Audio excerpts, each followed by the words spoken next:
আপনাকে যারা ডিসকারেজ করছে তাদের অনেকেই অ্যাকচুয়ালি কনফিউজড। অনেক সময় আমরা যখন নতুন কিছু স্টার্ট করতে চাই, অনলাইন বিজনেস, কন্টেন্ট ক্রিয়েশন, তখন আশেপাশের মানুষ অনেক কথা বলে, এটা হবে, এগুলো কি সত্যি, সময় নষ্ট করো না, তুমি পারবা।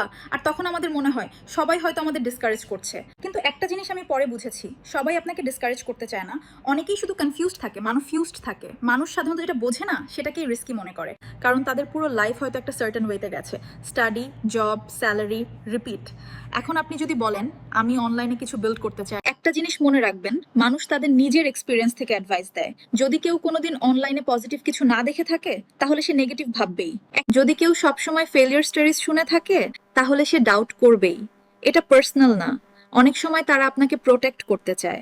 তারা চায় না আপনি হার্ট হন, চায় না আপনি লুজ করেন, চায় না আপনি ডিসঅ্যাপয়েন্টেড হন। কিন্তু প্রবলেম হলো তাদের ফিয়ার আপনার ফিউচার ডিফাইন করতে পারে না।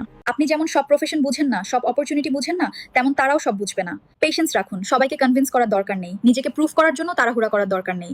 কমেন্ট করুন গ্রো। আপনি কি কখনো মিসআন্ডারস্টুড ফিল করেছেন? স্টার্ট করতে ভয় লাগে? কোয়াইটলি বিল্ড করছেন?